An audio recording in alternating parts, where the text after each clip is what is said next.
Education, and thank you, Shivanita. Time is less, and I'll try to be very quick and very fast.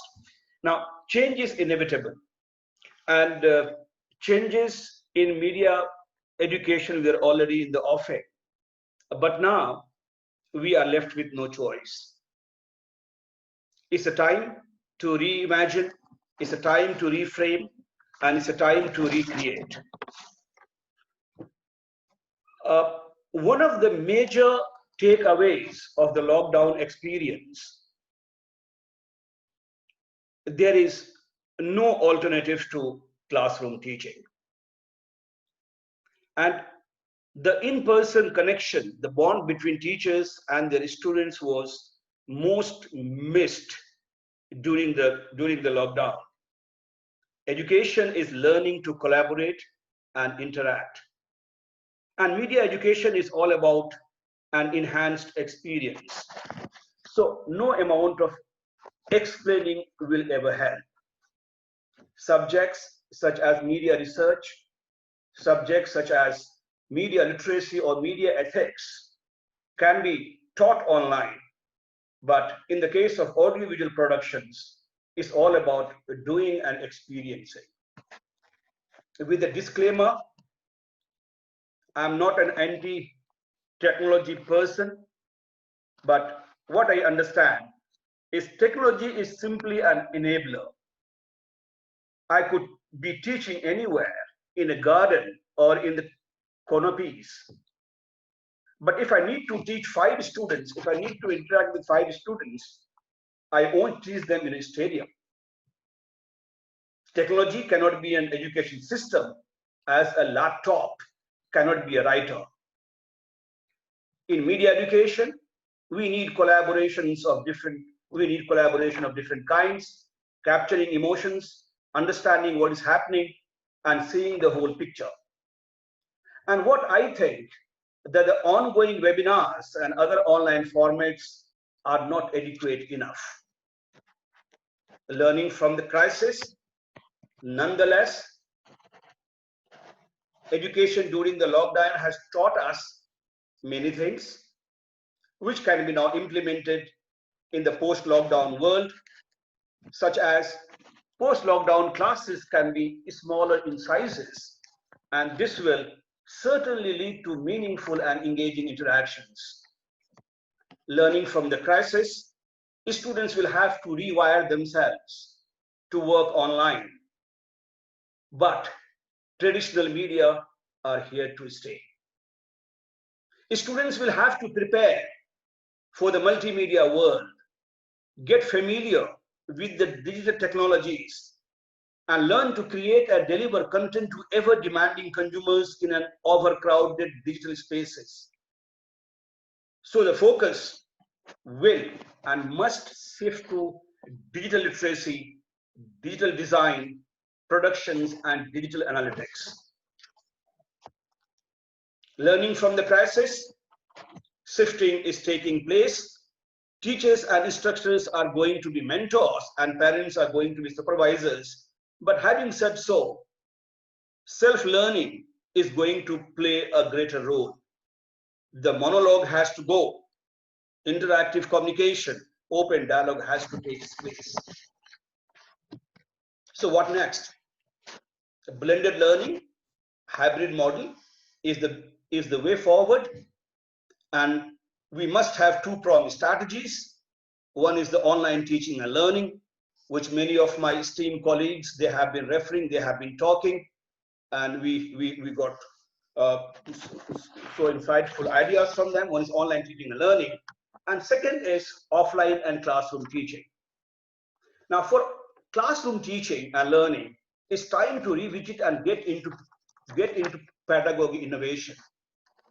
But before I get into pedagogy innovation, I would like to talk about online teaching and learning. Recently, I wrote an academic a research paper for IEEE conference, and I have suggested a paradigm for effective online teaching and learning. What I'm saying, this particular paradigm has fourfold category system. What I'm suggesting: understanding and adhering to teaching contexts, use of emerging and available technology that leads to innovative teaching methods, that is pedagogy innovation. And this pedagogy innovation leads to applications of transformative learning and, of course, practicing collaborative learning. That is integration to engagement. Coming back to pedagogy innovation in the times of digital transformation post-COVID, pedagogy innovation is the need of the hour. Merely talking will not help. And some of the pedagogy innovations I'm suggesting to my esteemed colleagues here: digital literacy, news literacy, media literacy, a drone-based learning that is enabling and enriching exploration of physical spaces. That's not going to happen in the sitting room. Virtual studios, learning to develop creative processes together. Storytelling, preparing to embrace empathy and diversity. Emotional and intelligence skills, preparing to thrive in workplaces of the future. Playful learning, motivating and engaging learners. Crossover learning, that is learning in an informal settings, post-school or college clubs, which we do. Final thoughts. I hope I have not taken much time, and I have final thoughts very quickly. Many say it's a new normal. I say it's a new abnormal. Never in the Indian history media played a way for communal hatred amid COVID-19. So what I am recommending? I'm recommending purposive learning, imparting mindful education, imparting mindful communication, and preparing future generation for mindful living. Last but not the least, my humble request to all media educators here to practice intellectual humility, and which all we do. That is to realize the importance of knowing that we might be wrong. And whatever we do, we hope that we first talk to our students. Thank you very much. It was a delightful coming here and listening to all of you. I'll sit here and I'll keep listening and keep learning. Thank you very much, Professor 𝐾𝐲 𝐿𝐬. Thank you very much, Professor 𝐬𝐿 Chaudhary. And thank you very, very much, Shivanita from ABP Education. Thank you, sir.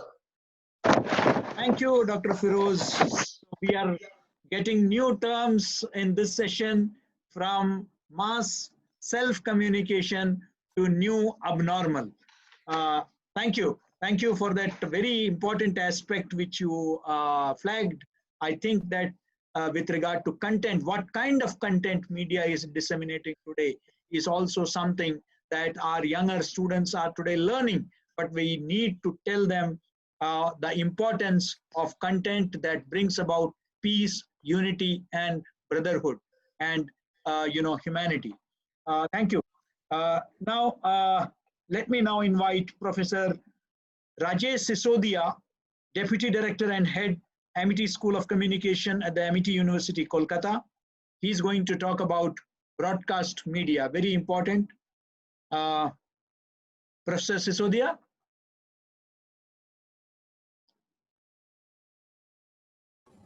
Hello. Professor Rajesh. Yes, Professor Rajesh. Yes. Thank you, sir. Thank you so much.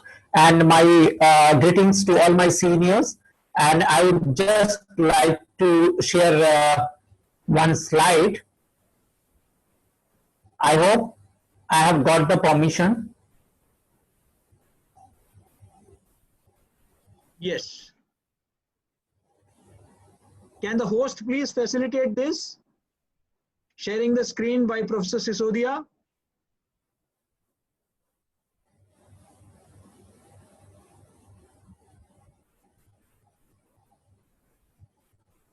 Can you please try? Yes. Yeah. Can you see, sir? We can only see Google.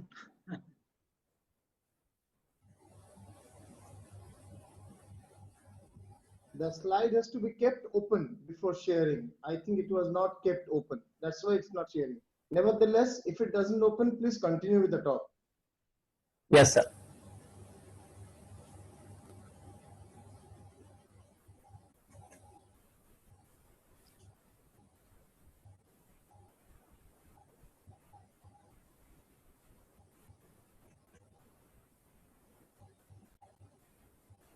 Sorry for the interruption. I guess now we all can see. Yes. Yeah. Thank you so much. Yes, sir. Thank you so much for the opportunity given to me. And I would just like to focus on what are the new things happening in the industry, especially on broadcast media, and what is the path ahead and what are the challenges for the young aspiring journalists who are interested in the field of broadcast media. They should be listening, and I would like to request them to note down the questions if you have, and after the session you can ask. Last 72 hours, we have heard news of 3 channels, AXN, AXN HD, and Delhi Aastak. They are going to be closed soon. And there is a news that more than 40 channels are under pressure due to lockdown and due to various reasons. So my talk is related to somewhat what should be the role of media, or what should be the path ahead for the broadcast media. when we broadly we discuss about television and radio. In 1959, first television came, and since then 60 years have been passed, and now we are into the fourth screen. For young viewers, I would like to mention that the first screen was cinema, second was our computers, and then our laptops, and now we are into the fourth screen generation. And we have a population of 1.37 billion. And so I'm calling this that in the next upcoming years, we are going to broadcasting a billion screens. Today, we are having more than 910 channels, 902 in 2018. And we are currently having nearly 100 news and current affairs channels. Now we have so much of channels, but still there is a scope, because we are having the most youngest nation in the world. And with that, we are having 400 million smartphone users. We are the second largest internet market in the world, and 700 million internet subscribers. And thus the size of industry is going to be, currently it is at 1.82 trillion and growing further. And mostly all the internet users in India are of the age group of 20 to 29 years. And all these figures are from 𝐊𝐶𝐬 report and then AC-Nielsen report. During this pandemic, we have already received. This is for the young viewers, that there is nothing to be panicked or worried for the future of media, because one pandemic cannot do harm, but it has brought many opportunities for us. And as per the census of India 2011, their prediction was that India is expected to have 35% share of youth by 2020, and today we are 15 to 25 age group of young generation is around 465 million, which is a huge number and the largest in the world. Why I am talking about this data? Because this has to be linked with the current broadcast scenario. And recently, Broadcast Audience Research Council, they have done one study, what young India watches. When we talk about broadcast, we should know who our audience is. And these are the major findings. 15 to 30 years of youth, they contribute a massive around 35% share of TV viewership. Weekend and weekdays, both time, youngsters are watching television. More and more entertainment related stuff or content is being watched. And when we talk about broadcast media, rural India as well as the urban India, youth is hooked to TV channels, be it news, entertainment, and others. But the major issue is in this area when we say that youth are watching channels, they are going to the channels, but with a very low ATS, means their attention or average spend time is very, very less because of all these things. And there should be the trigger points which I would like to just share quickly, that the focus should be for the content for the young, and this should be interactive. Convergence of media is the key on which the future content will be created. And smartphones are coming with new features, with revamped new features, new info we can use, and the young generation wants more and more local news in details. And when the young generation is there, these 8 key points which are on the slide are the most critical for triggering the next 4th screen revolution.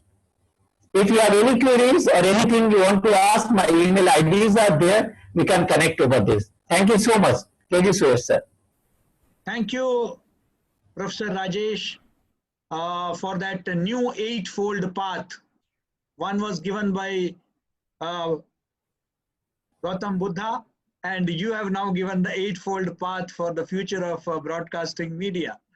Thank you. Thank you. Very relevant points about how media, television media can survive If it has to survive, it has to certainly follow these new developments, new trends. Thank you, sir. Now, emerging technologies in media. We have all been listening to, artificial intelligence, augmented reality, special effects, visual effects, AR, VR.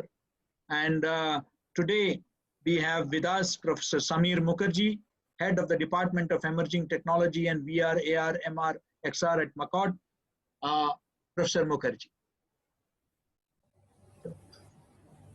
I'm here, but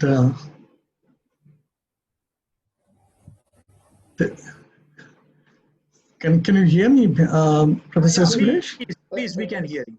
But the screen can is be stopped.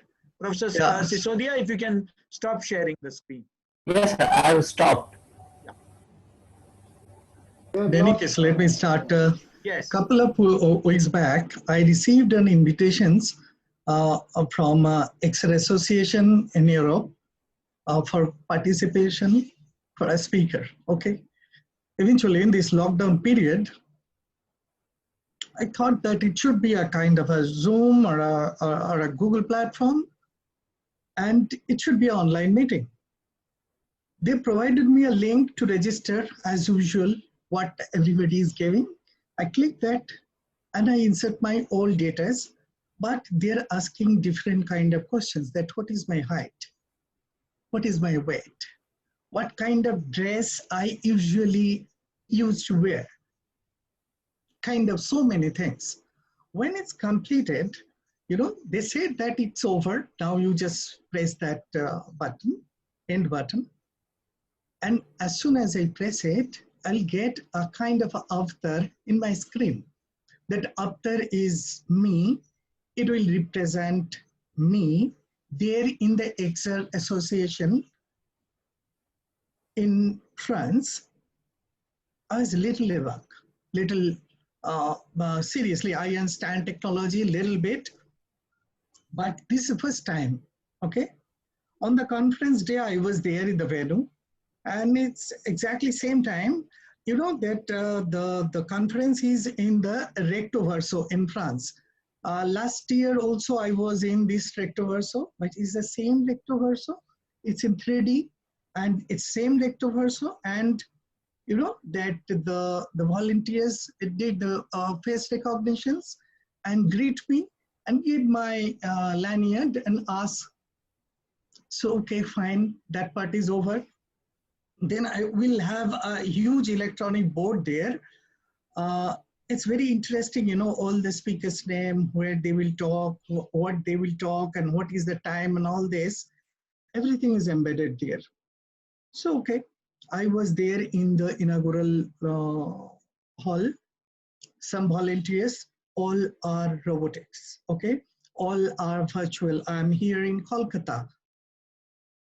Some volunteers show me my seat, and the seat is with a kind of a sticker of my name. I was again aback.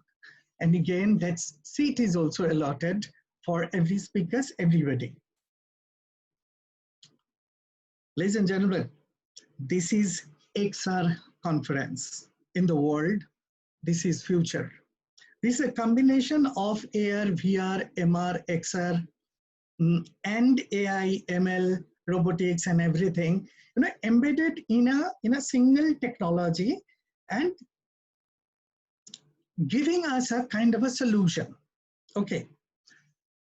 However, ladies and gentlemen, my name is Professor Samir. I'm working in McCord as a head Department of Emerging Technology. Warm greetings to all my learned speakers, reverends, friends, and students. Thank you so very much for allowing me to share my ideas in this platform. My gratitude to ABP, also ABP Education team, and special thanks to the tech team behind the show. I will divide the entire technology into three different components. One is the VR display, VR content, and VR interaction. Okay, that if you see the VR display part of it, Probably you people understand, but I'm just looking up to the content part of it, okay, and some example part of it.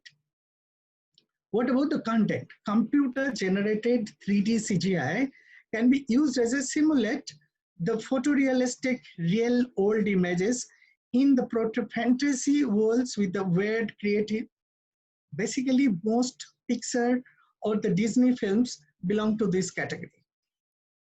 Another example of VR experience is sports.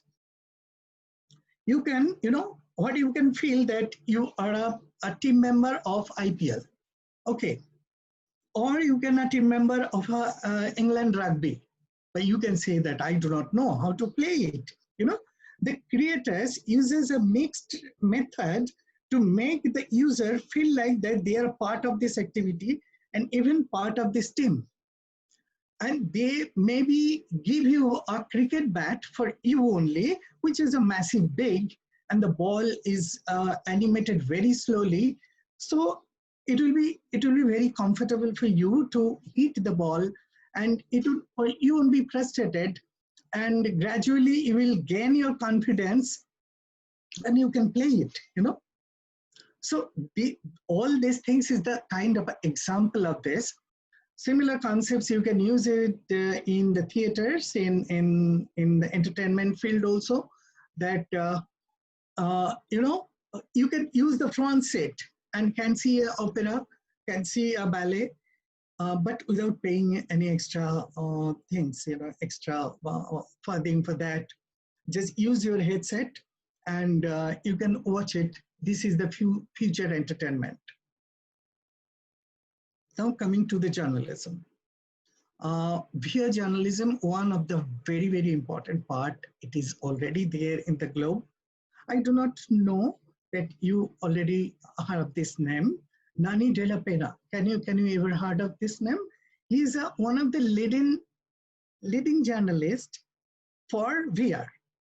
She has been using the model-based VR and 360 video to reconstruct newsworthy scenario, with the aim that user can experience the news and be part of it. That is one of the most important part, that you will be the part of it. So the fake news and the other things, whatever we are discussing, there will be no chance at all in the future that it will be absolutely the user who can use that news can check it up, can see in his own eyes, and can detect the reality and all this part of it. Another very common use of VR is the news and the documentary films. One of the leading content providers in this area is the New York Times, and they are having a YouTube channel. Yeah, I understand. But I lost a little bit of time in the beginning. So, that you can check that in their website. Probably you have heard these things, that New York Times giving to their 1 million reader, VR headset few months back, jointly with Facebook. Okay. Similarly, the BBC has also produced a similar piece of VR experience using a motor-based VR, in which the user will experience the hopes and fears of the terrified Syrian family as they make a perilous journey from Turkey to Greece in a smuggler's boat. That's a very, very interesting video. If it is possible, check it from the BBC website. I'm not continuing anymore. I'm just giving you something that it will give you the full body tracking with the visual motion, visual motor synchrony, just the head and the couple of hand tracker. And this embodiment will be the VR illusion, which I told you that the beginning in the case study, what we had experienced in the VR conference in France last couple of weeks back. Thank you very much. Thank you, Professor Samir. I would have loved to hear it, but unfortunately, by the way, it's there a are time huge constraints. I took subject. It's a huge big subject, and I'm trying to give you some part of it. At least you people should, interested. I think in we will have a separate session on this, and Thank you so much. And it was very enlightening. And you rightly said that as technology advances, I think AI should be able to take care of fake content also. Because, you know, if today when I go to a locality, if they can tell me what are the nearby bars and the restaurant, I'm sure they can tell me about the fake content also, which is available. Not the wrong information. Yeah, yes, that will be there. But Thank okay, you, thank you, mostly thank you 2 years. for that very informative one. Now, may I now invite Professor Tapas Roy, of the head of the department, Future Media School. That's the Future School of Engineering and Management. He's going to talk about visual communication and media aesthetics. Good afternoon, everybody. Yeah, good afternoon, everybody. Can you hear me? I'm audible. Yes, please. Yes. Okay. Thank you, Professor Suresh. Thank you, Professor 𝐊𝐿𝐴 to be instrumental to organize this particular roundtable. Thank you very much, ABP, and all my learned friends, my colleagues out here. I have been listening to everybody for quite a long time, and now my head is completely filled with so many beautiful concepts, and really I just I forget what I am supposed to tell. Anyway, out of joke, today I'm just trying to tell something, not exactly to all my learned friends, but those who are others who are in the other side. I mean, all the students or aspiring students who want to be journalists, who are into in future communication path, or still now, right at this moment, knowingly or unknowingly, are also a part of this universe called media. Technology is changing, no doubt. There AR, VR, XR, everything is there, but the basic value system, if it is not there, no technology will survive, no technology will shine in near future. One of the most significant part of communication is visual communication. Visual communication, by definition, as you all know, like communicate with a mass, showing a picture. If we take it that way,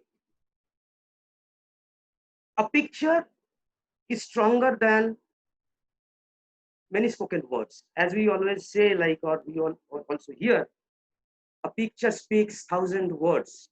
It's true. A picture is nothing but few shapes, different shapes, empty spaces filled with color, different shades of color in a particular frame. But it is so strong to transmit a message. Actually, when you see a picture, we don't see a picture, rather. What we do is basically, we actually read the picture. Every picture has a story to tell. Every picture gives you the inner message. Today in the morning, I see a billboard out of my house or the street. The big bazaar is saying, like, if I purchase 1 jeans today from their outlet, another 4 jeans will be completely given free. Or if I purchase a 5 kg atta, 1 kg onions are free. That makes me excited. I take my, I make my buying decision. I go to the store. I watch n number of programs over the television. I watch, my mobile phones. I check my tabs. I go to multiplexes. I watch cinemas. Everything. I mean, apart from the non-verbal verbal communication, everything is completely dominated by visuals, and visuals. Now, if we talk about the history a bit, visual communication is not a very new thing. 40,000 years back, It's evident 40,000 years back, all our ancestors used to draw their life stories on rocks and caves. Right from the cave painting, and today we have the digital imagery. It has crossed a long way and has become an integral part of today's communication or mass communication. Now, famous American designer Milton Glaser, he once says, like, there is three responses to one particular image or one particular design. Either it has to be yes, or it has to be no, or it has to be wow. So we should always aim at the wow factor. That is the most important thing, as because today, even during the pandemic, lot of visuals we were exposed to. Almost 80 to 20 hours, if I'm not wrong, it is not 24 hours, almost 18 to 22 hours, we have been busy with our mobile phones. And we got to see, or still we are getting to see, so many visuals, so many contents. You know, every visual has another side, which is known as aesthetic. Now, aesthetic, if you talk about aesthetic is nothing but the beauty contribution or the beauty attribution of a particular image or one particular site. It is something like, you know, how do we paint my room? How do we paint, decorate my house? Or even how do I, arrange or organize my desktop or my computer? That is kind of an attribution to the beauty. That is known as, usually we call it aesthetic. But aesthetic has a deep-rooted meaning, which is not, definitive. It's not coming as a definition. Like, suppose there's a man who is extremely handsome and wearing on, very expensive outfit, and looking, if there's a wow factor, everybody is looking at him. But suddenly we discover when he talks, he cannot talk properly. I mean, he always uses bad languages, filthy languages. Or I happen to see him spitting on the wall. Now, all his beauty, the peripheral beauty, goes into drain. Like, all his, the other side of his beauty or his handsomeness, which is known as the, the aesthetic, is all gone. Now, time is very limited. Roy, please conclude. Yeah, time is very limited. What I mean to say is basically, go through all those visuals. Don't rely on all those visuals. Try to, check the fact. Fact checking is not very difficult thing nowadays. Do some, exercises how to do a fact checking.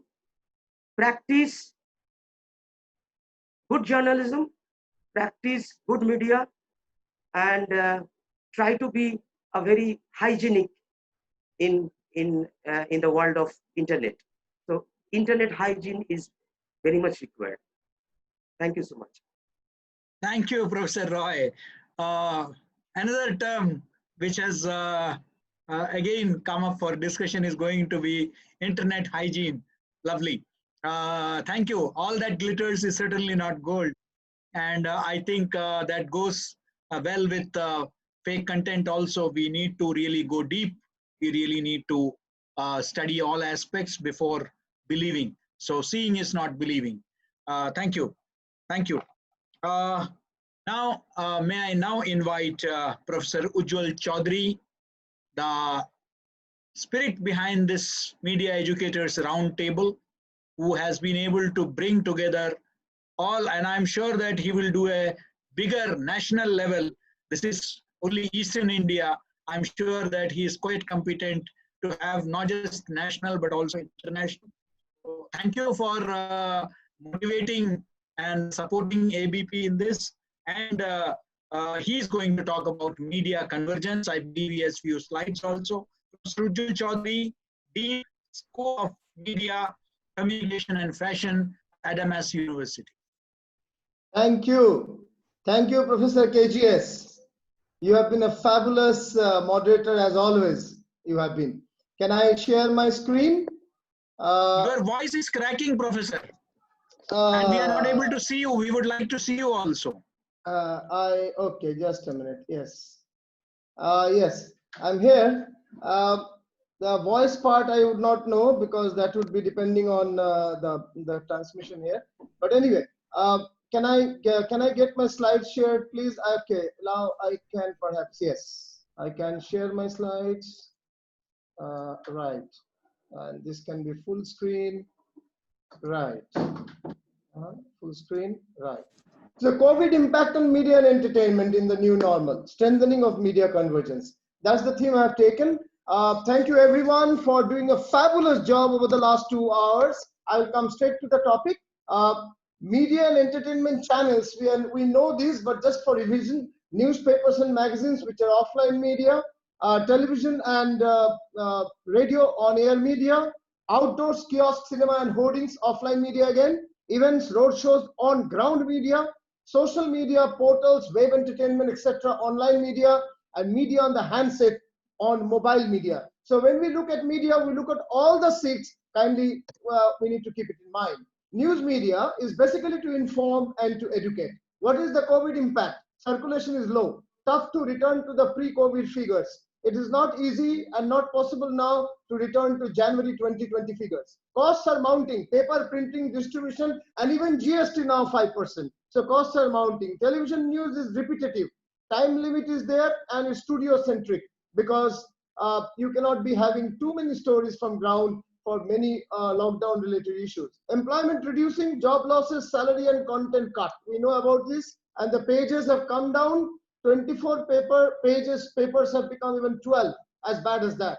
Television news, dramatics, TRP pressures, high cost, but has high appeal. When the other media are not available and people are locked down and internet is not everywhere in uniform, then it's a high appeal. Radio news, high potentials again, low use in India, but because of legal barriers of news not being allowed in the radio sector, this is something of an anomaly of the government. So news media, this is the situation here.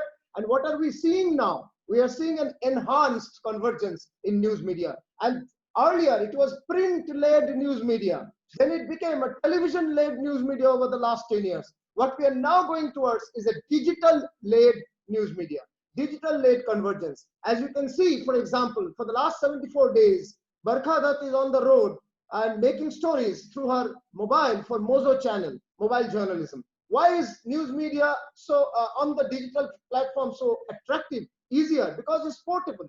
It's updated every moment.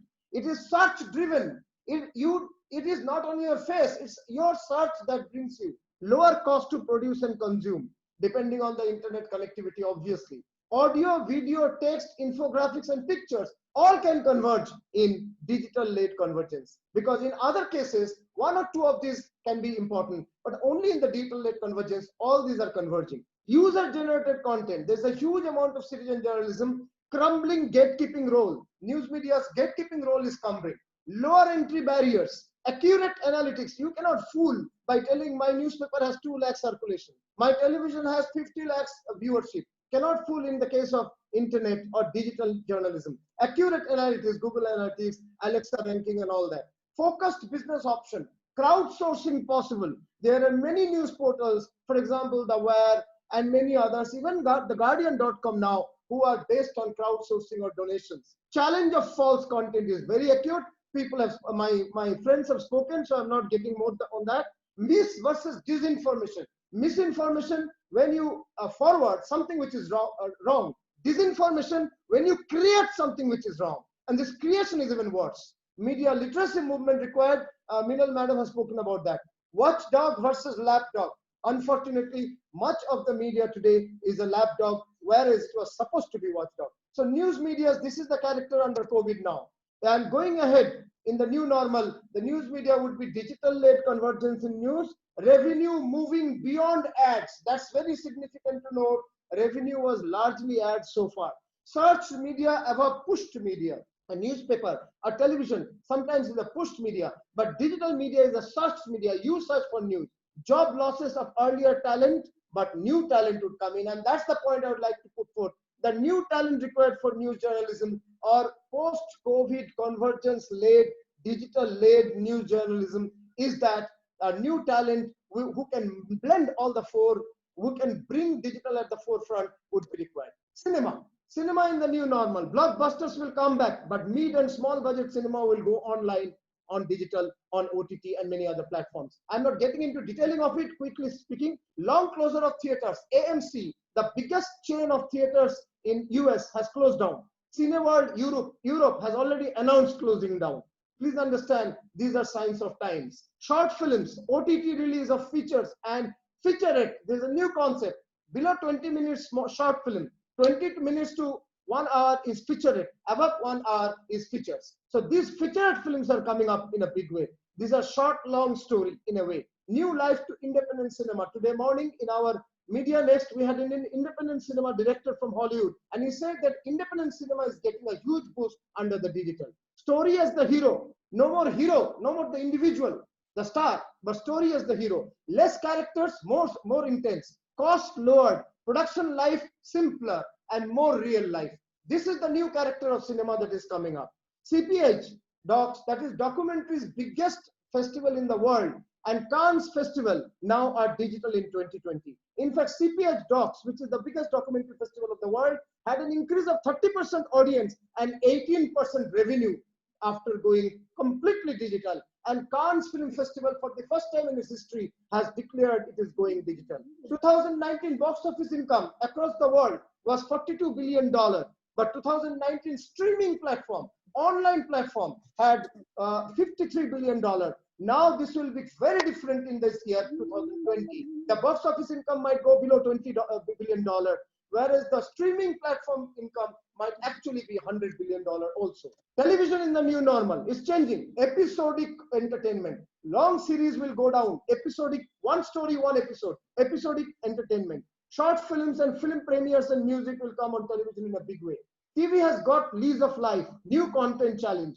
Yes, it has got a lease of life, particularly in areas where internet connection is poor, but new content challenge is always there. News TV will do well, but serious credibility issue is there. News TV is more of entertainment. People are not believing in news TV these days. Stories from ground on web will be a challenge for television. The breaking news will be on the web more than the television. Earlier it was TV, when print got the hit because of breaking stories on TV. Now the breaking stories will be on web. TV must reinvent as the conscience keeper of the nation. And that's a big discussion, not getting into how the TV can reinvent. There are ways and means of doing that. TV and digital convergence will rise, and that will be good for the industry. Radio in the new normal. How is radio changing? Digital and analogous radio both are rising. Radio liberalization is must. Indian government has not allowed news on radio. Only entertainment in private radio is allowed. However, it's high time. Ashok Mitra committee had already talked about radio liberalization long back. And radio liberalization is the need of the hour today. Niche radio will rise. This is significant in US and UK. There are county and focused areas of radio, like lifestyle radio, health radio, city issues radio, education radio, beauty radio, sports radio. As abpeducation.com is a portal on education, there could be ABP Education FM. There could be a radio focused only on education, and time has come for that. Campus, online, community, and development radio will rise. One after another, different. Even in this city, several institutions have developed their campus radio. Many individuals have developed online radio as well. Community and development radio has been there for some time. But these will get a boost because the habit of digital consumption is on the rise. Podcast, very important. Podcast will be an important part or means of communication. In portals, within portals, podcast would be embedded. In television, podcast will be particularly, which are newsworthy podcasts, will be, people can listen to that. And radio also has got a new life, though limited to music now. But this has to increase to news as well. Digital branding and advertising in the new normal. People have to go digital. And digital will be the basis of branding going ahead, particularly for products which are targeted towards urban India, urban centers, which are for those audiences which are digitally connected. Go convergent. Other routes have to be taken, but digital will be forefront. But television, radio would also be there to some extent. Print, but print is on the decline. Brand promise and stakeholders' interest has to be the fundamental part of digital branding going ahead. Yes, digital brand, the most urgent stories during a pandemic, social and physical distancing. Yes, physical distancing, but social bonding. And many brands have actually focused on that over the last 2 months. Saluting the Corona warriors, Corona heroes, many have done that. McDonald's, Pidilite, Imami, Byju's, Zoom have focused on saluting Corona warriors or talking about physical distancing. Compassionate communication. It is not about hard sell. It is about compassion today. 3x returns latter if rightly marketed now. This is a significant study that has been done by Harvard during the pandemic, that if you actually market when the world, when there is less of advertising and media around, if you market yourself intelligently, when you come back in a better, more physical times, it will be 3x return. Health, food, essentials, hygiene. This will be the focus of brand communication. As you can see, one after another, the 2 elephants of Pidilite going apart, McDonald's 2 arches going apart. It is all focusing on physical distancing or focusing on health, food, and essentials. Brand advertising in the new normal. We will move from ads to acts. Ads are 30-second ads.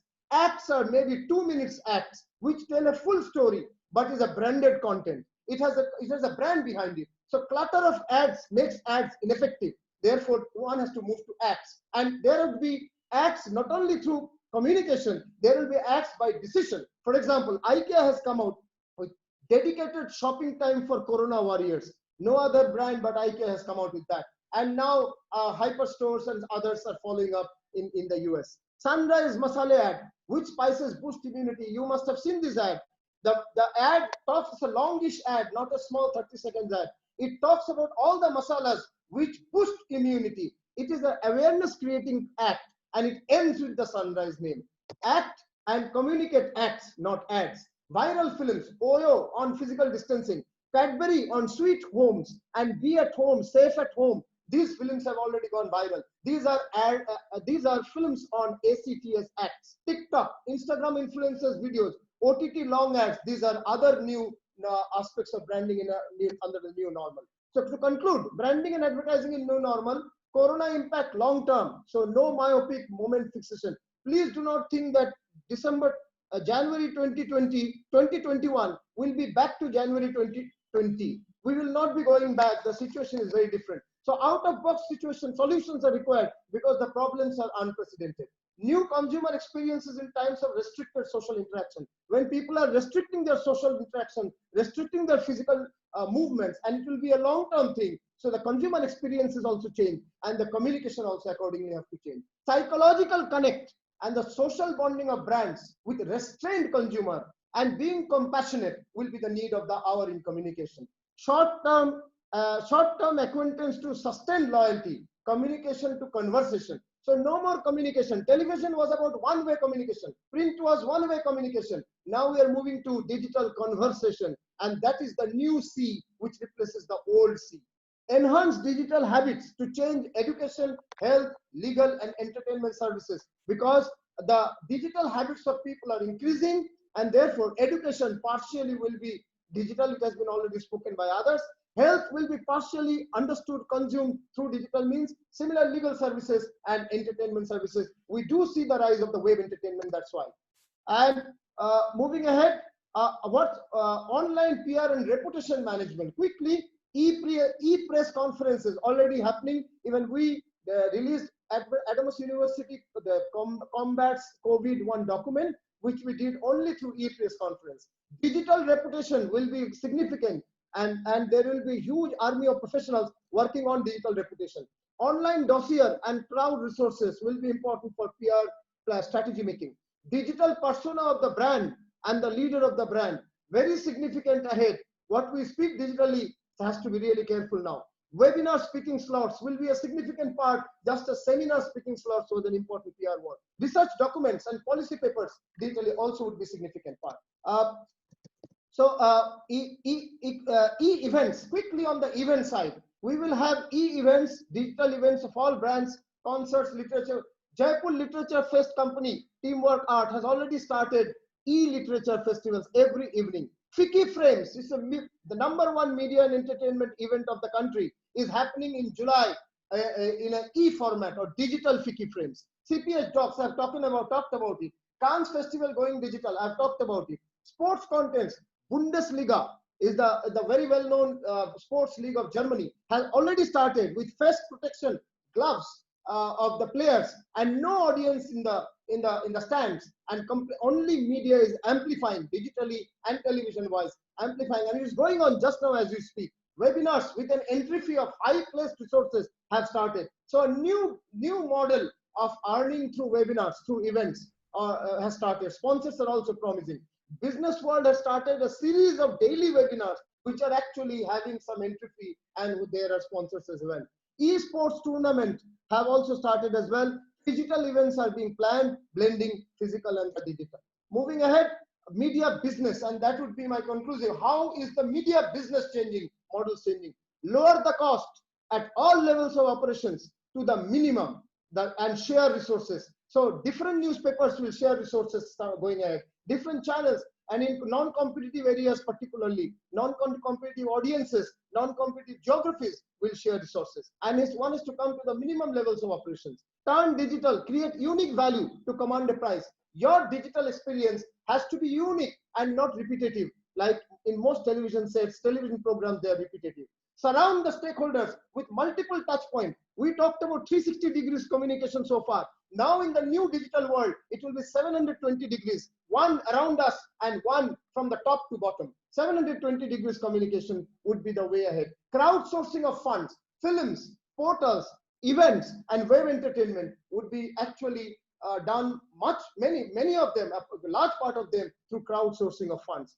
Have a bevy of independent talent to work. So people would be now more moving towards gig economy for talent. There will be full-time, some core people, but most of the talent will be gig economy. Collaborate and not compete. Find your own USP to collaborate. Convergence is the way forward with the digital at the top. Consumers must pay. Without the consumers, the payment cannot be, there cannot be production. The last slide, what will be media education for tomorrow? Media content, media technologies, and media business, all are needed at the base for a deep dive. So one has to study content, technology, and business, all the three, and then go above. Multimedia journalism, web digital entertainment, integrated marketing communication. So we will look at not journalism but multimedia, not entertainment but web-based digital entertainment. Online courses, diverse webinars, personal gadgets and high-end digital skills, more engagement to productive participation. These will be the other areas. Teach less, demonstrate more. Mentor more to have outcomes. Read to analyze and apply. And portfolio and life projects. These are some of the other new aspects post-COVID in media education. Internships, masterclass, live projects, ongoing projects, real-life cases, travel to workplace. These will be another must. So convergence to specialization. No standalone non-digital media to survive. No standalone non-digital media to survive. And hence, 720 conclusion, 720 degrees surround communication, user-generated content, platform focus, not merely agenda setting, gatekeeping to gatekeeping, brand promise, brand value, stakeholder, crowdsourcing, consumers paying willingness, low cost, high value USPs, digital, physical, and convergence. These are the closing points where we are going in media education tomorrow. With this, I will take your break. And since I have another, there will be an interaction. I know I have done a bullet train, but that was necessary to within the time. My only point is that we need to rise up to the occasion of having digital-driven media education to make it relevant to the new times ahead. Over to Professor Suresh. Thank you. Thank you, Professor 𝐬𝐿 Chaudhary. This was the only Rajdhani during this entire lockdown to reach the destination on time. Thank you so much. You gave so much of information, and you have actually laid the roadmap for media and media education in this presentation. And you covered all aspects, not just print, but also electronic, also films, also events. Thank you so much for that wonderful presentation. As usual, very enlightening, very educative. And I think you have answered a lot of questions that students have been asking also. I think a majority of the questions stand answered. So we need not bother anybody with many of those questions which have been coming. Thank you, Professor Chaudhary, once again for making this roundtable happen and for laying virtually the roadmap for the future for media and media education. Thank you so much. I would request you, if it is possible, please do continue. But since you have to attend another meeting, please continue as long as it is possible. We are also running short of time. We have the last speaker, and after that, at least for 10 minutes, we would like to take a few questions. Though we had initially planned a lot of questions. May I now invite Dr. Uma-Shankar Pandey, head of the Department of Journalism and Mass Communication at the Surendranath College for Women. He is going to talk about the new oil, data journalism. And oil is really in a bad shape, and data is certainly in a great shape. So, Dr. Uma-Shankar Pandey. Am I audible? Yes. Thank you, Suresh sir, the last batsman. Everybody has scored double and triple centuries. My job is only to, see the light. And I'm allowed to play unconventional cricket as well. The screen will be shared by the host, I guess. This one will be on data journalism. I'm sure this is something that we've all talked about. We've all, studied about. Now, this presentation is also, kind of an advocacy for introducing data journalism in our regular courses. We have some very senior professors here, and I will take this opportunity to drive home some of the points that I've been talking about for the last few months. I start off with journalism basically, and journalism is a very tricky profession in many ways. Its job is very simple. Its job is to just report the truth very quickly. Can we have the next slide? The job is to just report truth as quickly as possible. But at the same time, it assumes or it makes claims which are epistemologically extremely, extreme. It suggests that it has the right tools. Can we have the next slide, please, the host? It claims that it has incredibly wide-ranging techniques to objectively parse social reality. Means at one end, it's very simple. It's a very modest kind of a claim that it just has to remove, report the news of the day. But it possesses this very extreme claim as well. And to establish this claim, journalism adopts two different techniques over the years.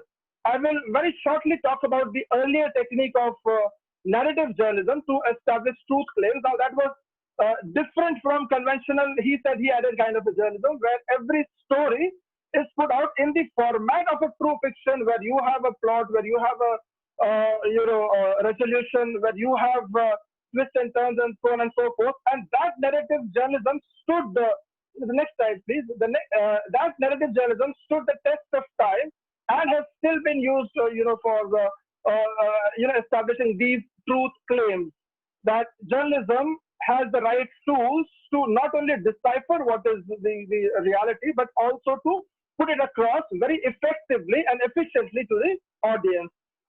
Now, very different from narrative journalism, if we can go to the next slide, is precision journalism, which started off in the 1970s. And that was, adopting the tools of social science into journalism. Exactly the tools that we, know of, the statistical tools and, the data analysis tools and all those kind of things to establish truth. Now, this was not based only on the narrative forms. The next slide, please. It was not based on narrative forms because there were many problems with this narrative format. One of the problem was that journalists need not always put out the evidence in front of the readers.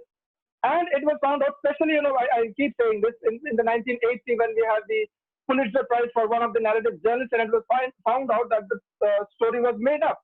So it was found out that very often journalists do not, always go for what is the truth.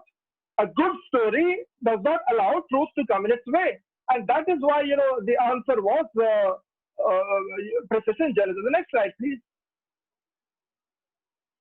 Yeah, this is the problem with narrative journalism. It tempted many writers to avoid fact-checking because they were scared that it might ruin a good story. Again, we'll go to the next slide after this.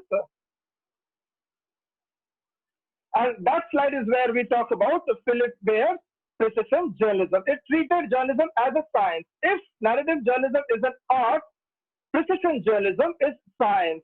So this is where, we are juxtapositioning between two different streams of journalism. One where truth claims are established by journalistic practice of, utilizing the structures of narration. And the other, we put out the evidence in front of the audience and let them, work on that evidence as well, and let them find out the verifiability of the evidence. So precision journalism is also kind of a verifiable journalism because all the evidence is right that is, for people. And the data journalism that we know these days is kind of an extension of this precision journalism. The next slide, please. Is an extension of precision journalism where it is just another kind of source.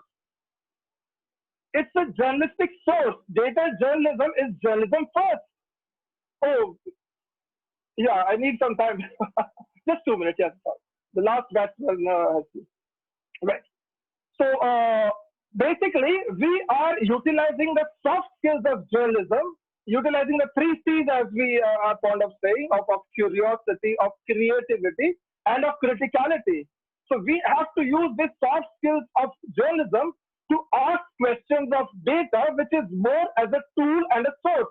Now, this is where the advantage is. Earlier, the sources of the journalists were limited. But now the sources are not limited. That source is out there in form of public data and many other data. The next slide, please. It's out there in front of people and they just have to make sense of the data. They have to just ask the right questions of the data. This is just one example of how much data which is present out in the world. One data byte is 100 crore terabytes. So this is the amount of digital data available on Earth. And a lot of that digital data is in structured format. It is so much digital data that if you put it on DVDs, it would be long enough to circle Earth 50 times. So that much digital data is there. Much of it is structured, much of it is not structured. But what I'm trying to suggest is that data journalism is about acquiring and accessing some of this data, of analyzing this data and presenting that data in a format which is, quite attractive for the readers. That's very important. We must not make it appear as if the story is data. Data just gives me the pointers. Data provides me the opportunity to ask the right questions. So the same kind of questions that I would be asking of my regular sources about how reliable the source is. Where does the information come from? What is it that the source is not telling me? All these questions have to be asked from the data as well, because if as journalists we are not empowered to ask these questions from the data, then probably we are not doing a good job, because as I said, our other sources are limited. Journalism is no longer about chatting out the sources who have access to information or who have knowledge of people who have access to information. So we have data which is present in a format which we can access and we can analyze, and as journalists we have to learn these skills. And if we are not teaching these skills in our journalism courses, all over the world they have it in their courses, they have it in their specific courses, because it can start from UG levels and it can go up to specialization. It's not only about big data. Big data would be something which is so big. It's probably to put it very simply, maybe 3 or 4 terabytes, which is so big that it cannot be analyzed and accessed on just 1, 2, or 3 computers. But for data journalism, it need not be big data. As we know, the entire Panama paper infrastructure was just about 2.4 terabytes. So this is something that is very doable. This is something that we can do it in our classes. This is something that our students can start off with. If Dr. Pandey, please conclude. Just the last point, sir. If journalists, I'm not even showing all the slides. If the journalists have, that journalistic knowledge, we have to teach them the hard skills of acquiring, accessing, and processing data. But for students, we have to first teach them the ethics of journalism, for the need for, public interest, and, the curiosity and the creativity and criticality. Then, data journalism would be very effective for everybody. Thank you so much for the opportunity.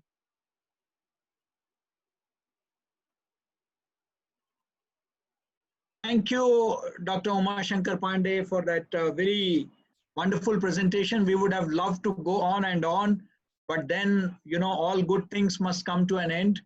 And you spoke about very important aspects, that data is the starting point, and how do we weave a story around it, how to make it interesting. Those very dull statistics, how do we turn them into beautiful stories? That's important. Thank you. The entire conference, we started at 3 o'clock sharp, and it's 5:30, rather 5:37, 2 hours and almost 40 minutes. And it's like a Netflix series, new characters, new dimensions. It's so interesting, not a single dull moment. With all the leading luminaries of media education presenting very important aspects about present and future state of media education. Let me sum it up as the moderator before we take few questions, because I think that we should be concluding by 6 o'clock. A 3-hour film is good enough, because now we are told that, no more long films and long stories are not going to work. Attention span is going to be an issue. So since it's a very interesting conference that we have had, let me start with Professor Madhupa talked about content being always, will always remain the king. That's what she said. Absolutely, I don't think we disagree with it, and how content creation is important. Then we had Mr. Amaresh Singh, who talked about the new dimensions in event management, entrepreneurship, which he predicted at 25%, which is going to witness a CAGR of 25%. Great. Dr. Anjan Bera, he talked about, how, we are, the services, the information, the right to information, particularly Information Commission, they have to be treated as an emergency service, and how they have to be made, conform to COVID situations, COVID friendly. Yeah. Now, Dr. Ankuran Datta talked about infodemic, fake news. We also released a book, and he talked about the need for media literacy programs, the need for educating media students about fake content. Professor Biplab Loha Chaudhary talked about the end of mass communication age. He triggered a new discussion on mass self-communication. I think that was an interesting takeaway from what he said. Professor Ghazala Yasmin highlighted the issue of projection of women in media, how they are slowly changing, but still prejudices, biases remain. Very important point. Then we had Dr. Gyan Ranjan Mishra, who talked about digital learning in media, how the media learning is changing with the advent of COVID-19. We had Dr. Manali Bhattacharya. She talked about teaching communication through online platforms, the new challenges in classes, and hybrid education. That is one important issue that she raised. Then Professor Minal Parikh. Minal Parikh talked about fighting the misinformation campaign.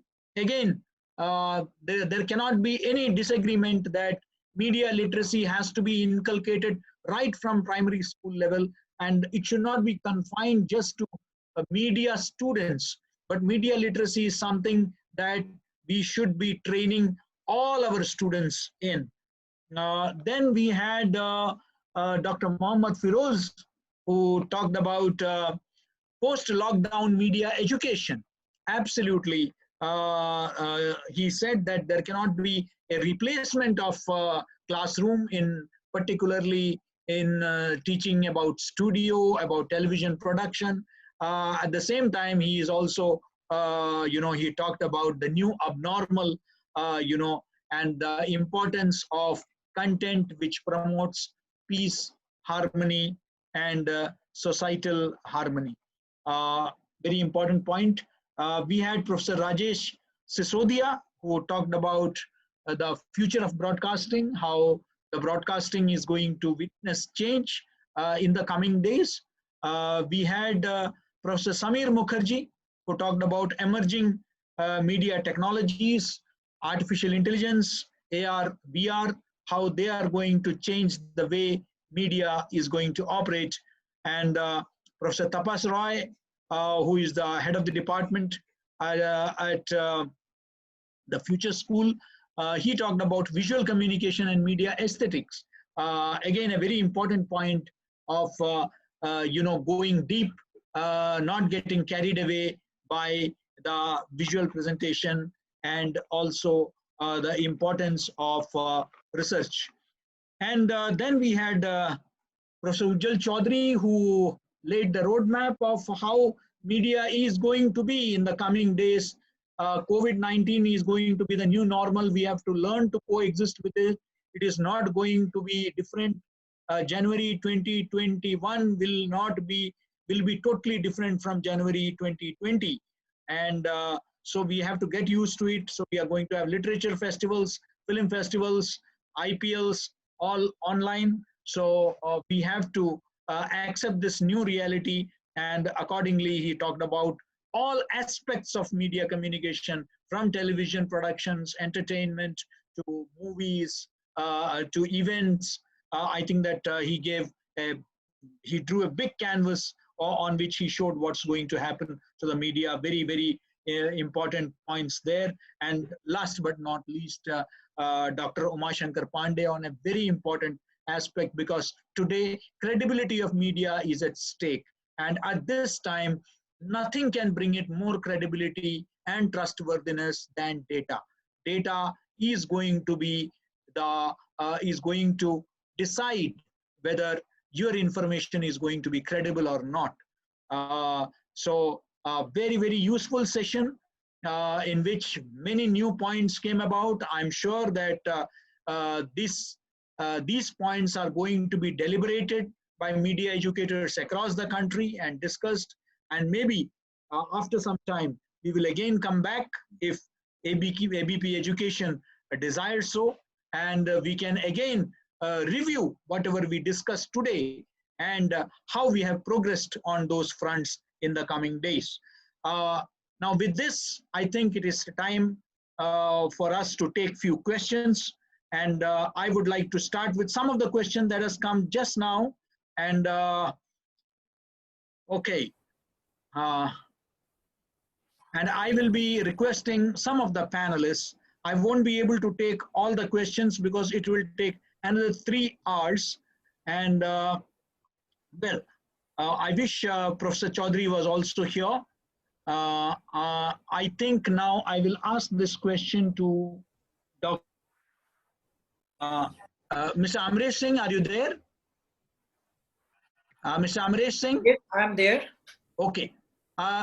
This is a question from Angana Bose, guest lecturer at Sampurnanand Sanskrit University, Varanasi.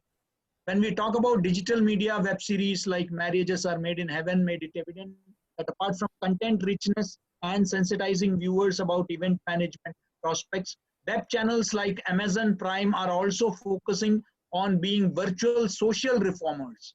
Your take on it?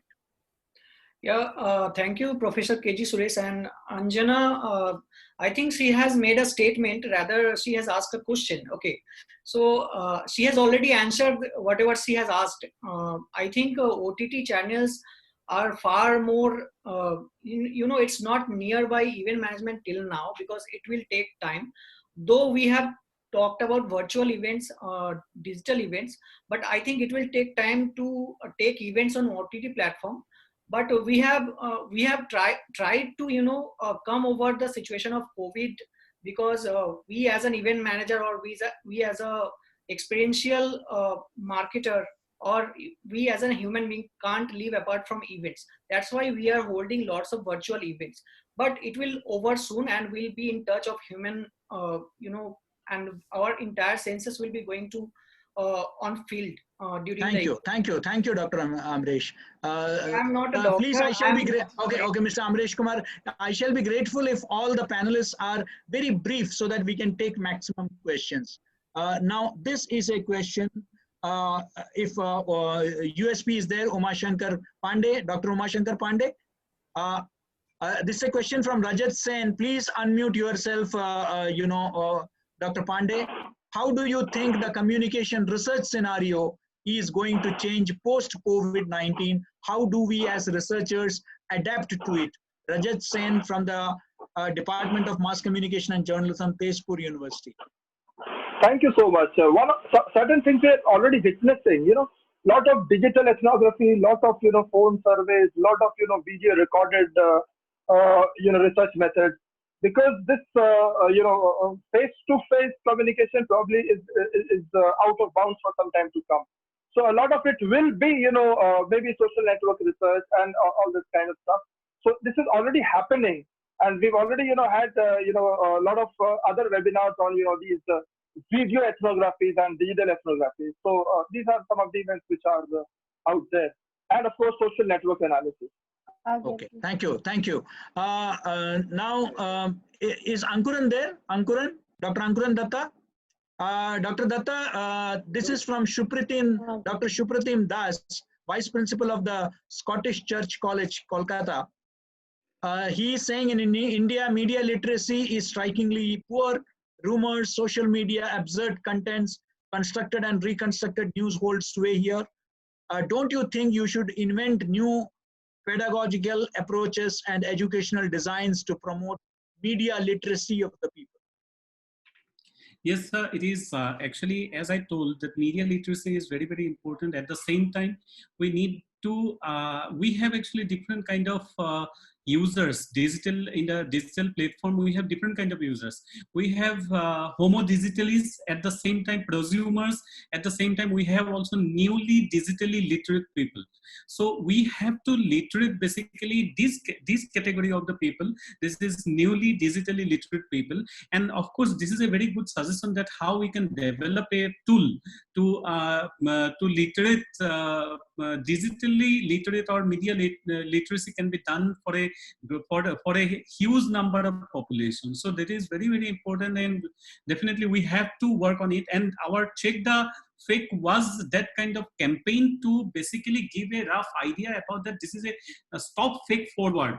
And stop forwarding the WhatsApp messages in the morning, or because there are viral of different kinds of WhatsApp messages, and many of the messages are also on the superstition. So that is very true that, but a good tool can be developed to go to the grassroots level. Okay, thank you. Dr. Manali Bhattacharya, there is a question.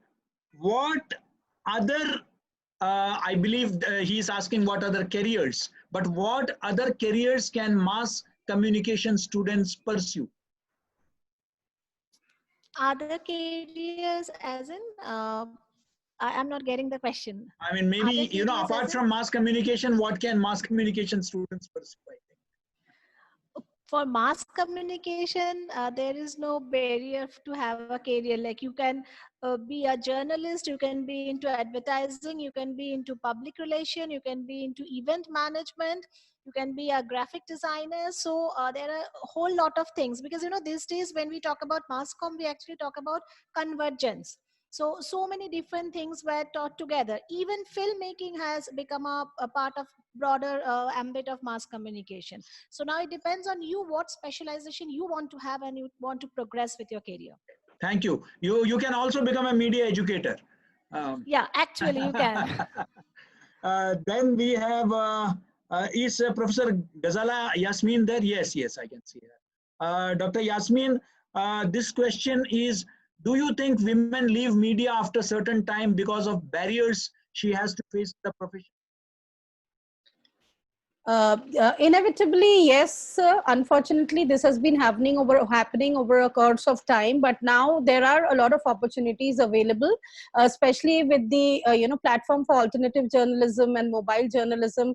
I, for one, know quite a few journalists who have started their own, journalistic platforms online, like e-newsroom and others. And there are a lot of, I think the awareness needs to reach people, because there are a lot of opportunities now. There are funds and scholarships which are specially dedicated to women journalists, which kind of cater to, like, even in this COVID pandemic situation, there were a whole host of fellowships that were made available to women journalists, especially who were independently trying to freelance and put out stories globally. So we need to look for that opportunities. Of course, the bias and the disparities there. Thank you. Thank you. Dr. Mohammad Firoz, this is a question from Aarti Savita. The media plays an important role in forming the climate of opinion. If we see the news items, we can see that prominent print media like the New York Times, the Hindu, the Wire, etc. use religious tags while reporting. How far do you think this is ethical?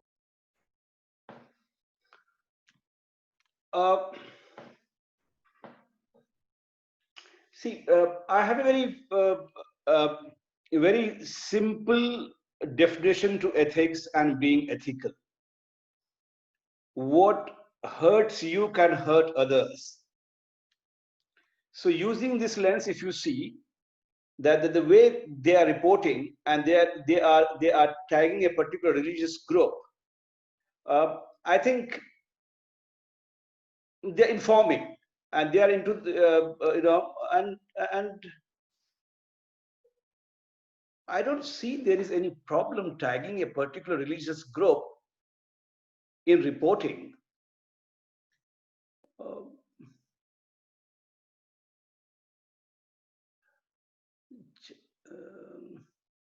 Okay, so what I said, now very quickly, I recall Professor Brian McNair, and he wrote a book, Sociology of Journalism, and in his book Sociology of Journalism, he identifies truthfulness, newness, actuality, and authorship as 4 core values of journalism, which makes journalism as a distinct cultural discourse. Thus, journalism is an authored narratives of actual social world. So what happens actually in the world should be and must be reported. Sure. Thank you. Is Professor Meenal Parikh there? Professor Meenal? Yes. Yeah. Professor Meenal, there is a question for you. Yes, is there any, this is from Upasana Sarkar, who is asking, is there any chance of getting misled by wrong information from digital platforms? How can we solve this problem? There are plenty of chances. I think the chances are really, really more. The best way that when you get an information, whether you're a media student or you're not a media student, doesn't matter. Eventually, the information should go to the, that goal should be right. So there are a few steps that you have to be very careful. Please be very careful from the website that which you are getting the information. If you go to the contact us section, if the website is fake, there would be no contact. No contact number, no particular name, and the name would appear very, very fake, even if there is a name, but there would be no contact number. Secondly, on social media platform, if you try to tag these organizations, if you try to tag these kind of posts, you will not find them on any social media platform. So tagging would be difficult. That should raise an alarm that yes, something is fishy about it. And third, I would just go to common thing that there are pictures which are very similar to these kind of pictures that are shared in the media, which can be morphed and which can be photoshopped. So be very careful what picture you see, and try to just go to Google and check whether these pictures have been circulated before or not. And then there are certain websites with which you can fact check. So factcheck.org is one of the websites that you can go to. In India, I think Boom Live is one of the organization which is doing very good. News Laundry is one of the organization that is also doing quite a good job. These are all run independently, so be rest assured that the information that you get from them is going to be very, very true. They do not belong to any political party. Thank you. Thank you. Yes. Thank you. Thank you. I have a question for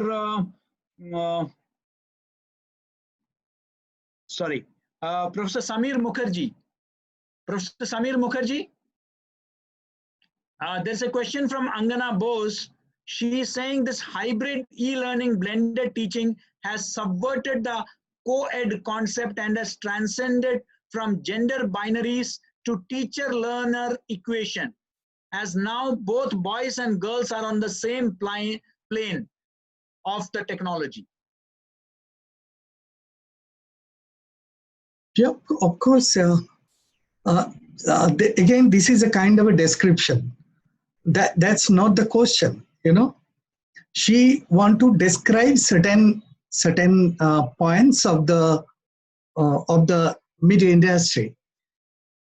But she is absolutely right. What she want to explain that this gender biasness and all these things. Rather, if I give you an example, in VR, we will have a very interesting. It's called embodiment. You know, I can put myself in a female body, can see the pain what she is using. And it's very, very interesting things, you know. Like you can put yourself in your kid's body and you can see how much pain he or she got. So this is future. Why I'm giving this example? Because of whatever we are discussing today, it will be a very thin line within a couple of years down the line, and with all this technology, when it's embed into a single one, it will be very interesting. Thank you. Thank you, Professor. It was I think it was an observation rather than a question, and you have explained to the participants the significance of this aspect. Dr. Gyan Ranjan Mishra, this is a question from Debapriya Das Gupta. What will be the media of acceptance for practical based courses? I'm audible? Yes. So the practical based, there will be a lot of challenge for this. You see, when we talk about media education, there may be less challenge, but overall, when we talk about other educations like medical science, all these things, there will be a lot of problem for these practical based educations, because virtual learning cannot make you feel that type of confidence in the students when they go for studies in medical science, engineering, all these things.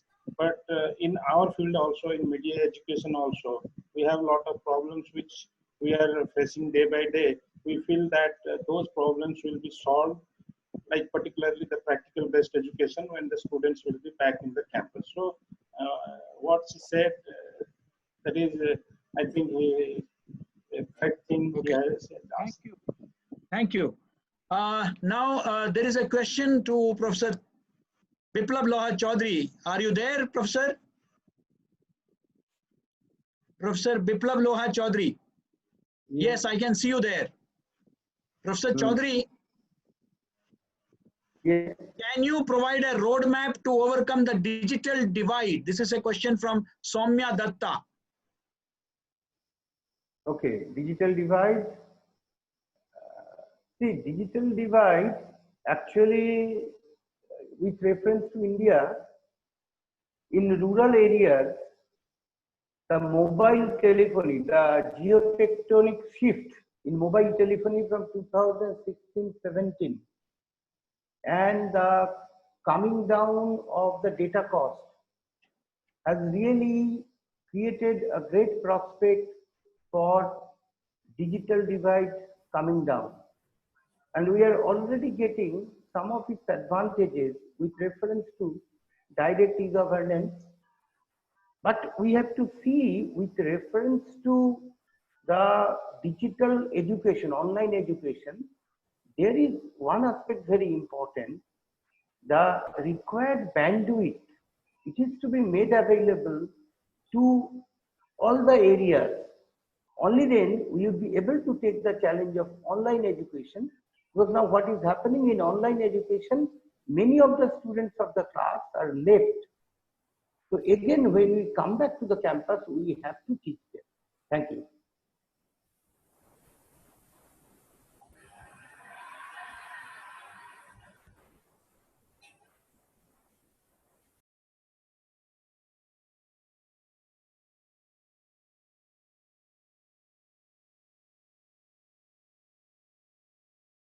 Is Dr. Anjan Bera there? Dr. Anjan?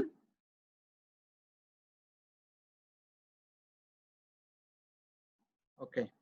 Speaking. Dr. Anjan? Yeah, speaking. Okay, okay, sorry.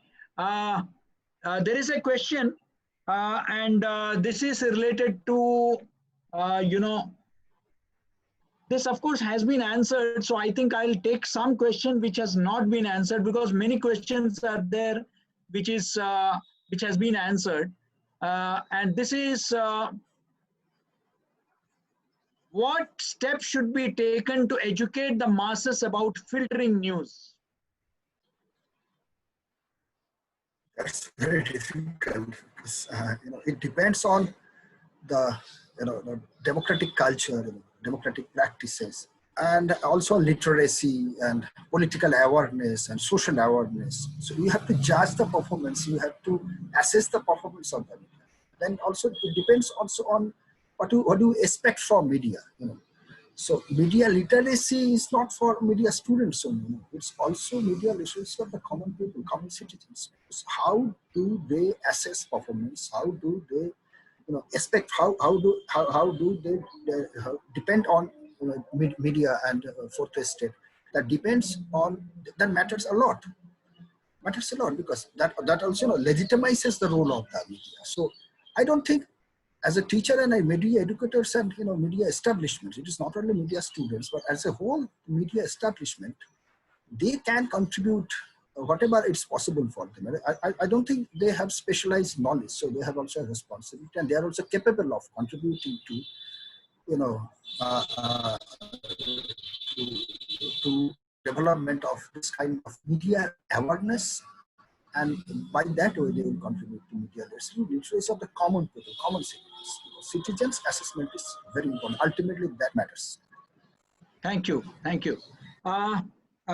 Is Professor Rajesh Sisodia there? Professor Rajesh Sisodia, yes, I can see you. Thank you. Professor Sisodia, this is a question.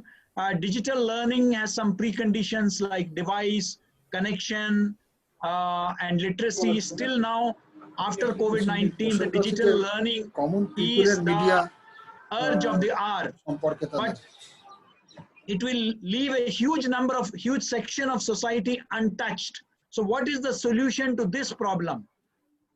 So as earlier said by one of the panelists, that is a good question and a concern for all of us, but the perfect blend of physical education, physically present, when a student is physically present in the campuses, schools and everywhere, and online teaching. Both could blend, and then it could be a solution. Yes, thank you. Thank you.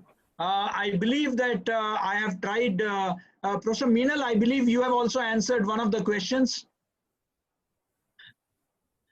Yes. There is one more question anybody would like to take, and this is from Chandan Goswami. And he asked that, aren't we overreacting over COVID? Once a vaccine or drug is out, won't we be back to square one? Yeah. Answer that. Yes, please.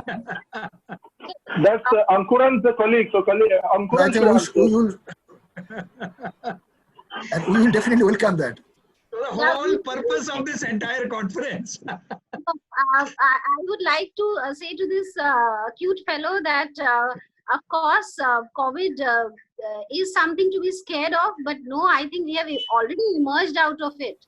So we are in a state where nothing has been affected. Our education has not been affected. Yes, lives are going. People are dying, but that is the saddest part, not only in India, but across the globe. And what I believe that things will change, and things have already changed. We will never go back to 2019 was different, 2020 is different, and 2021 will be different from before. We have changed. We will never go back to normal as we were. At least I do not see that in next 2-3 years. That is absolutely my personal view to this. Absolutely.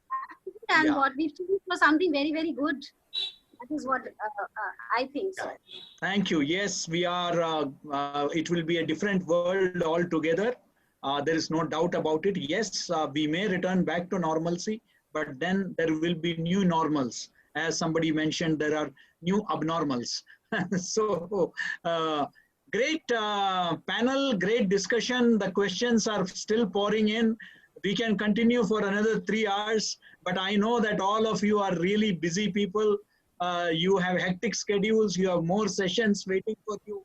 I don't want to really keep you here for long. You have already spent quality 3 hours spent with all of us. All of you are heading departments, leading many media schools, but still for a cause, you have all come together.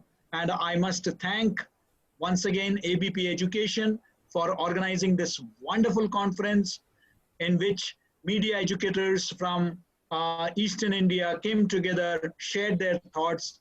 I'm sure that more such conferences would be held, which would really give us a roadmap for media education in the coming days. And all aspects of media education has been touched upon in today's roundtable, and everybody participated actively. My sincere apologies to anybody who has been left out or who felt that they did not get adequate time, but still we are already 3 hours into the show.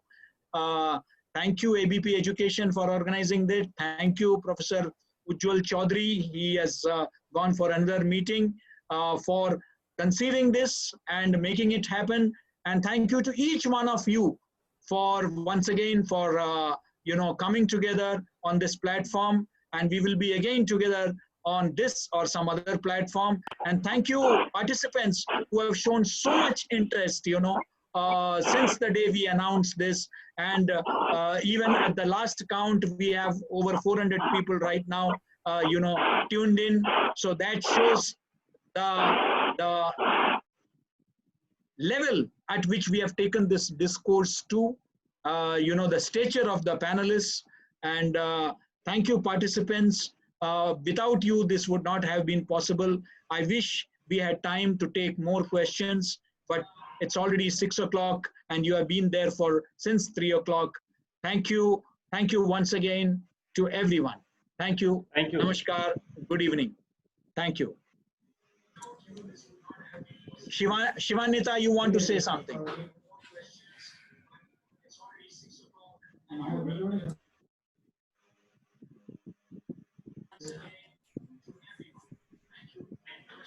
Thank you. Thank you, Professor Suresh. Anjan Chakravarti.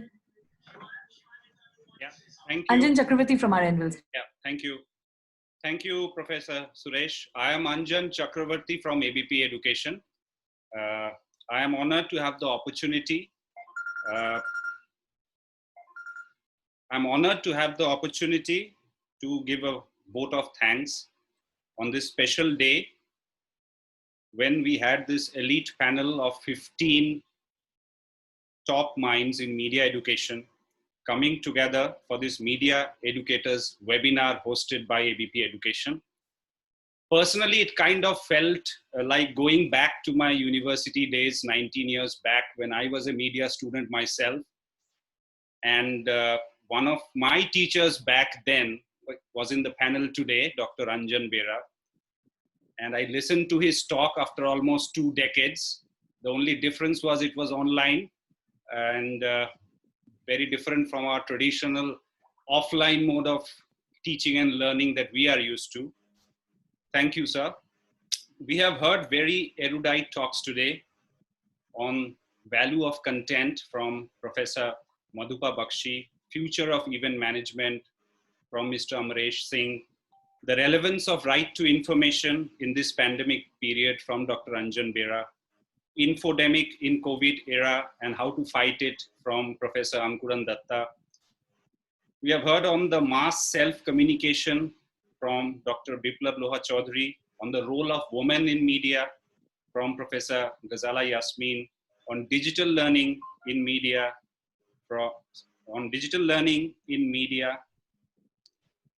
from Dr. Gyan Ranjan Mishra, on how teaching communication through online platforms is a new challenge from Dr. Manali Bhattacharya, on media literacy from Professor Meenal Parikh, on media education post the lockdown period from Dr. Mohammad Firoz, on the path ahead for broadcast media from Professor Rajesh Sisodia, on emerging technologies in media from Professor Sama Mukherjee, on visual communication from Professor Tapos Roy, on media convergence from Professor Ujjwal K. Chaudhary, and on data journalism from Professor Uma Shankar Pandey. On behalf of ABP Group and ABP Education, I would like to thank you all for making time and sharing your valuable insights today. I would also like to thank Professor K.G. Suresh for agreeing to moderate this webinar session hosted by abpeducation.com. Thank you, sir, for ensuring that all our speakers stuck to their allotted time. I would also like to specially thank Professor Ujjwal K. Chaudhary for being the shining light and guiding us in organizing this series of webinars for abpeducation.com. Thank you, sir. We have been overwhelmed with the response to our series of webinars. And today's session, we got around 2,000 registrations. We had concurrent viewers of around 800. And we were simulcasting on Facebook page of both Anand Bazar Patrika as well as ABP Education. So a lot of people were there as well. Please do keep visiting abpeducation.com as we will have more on this series of webinars in the coming days.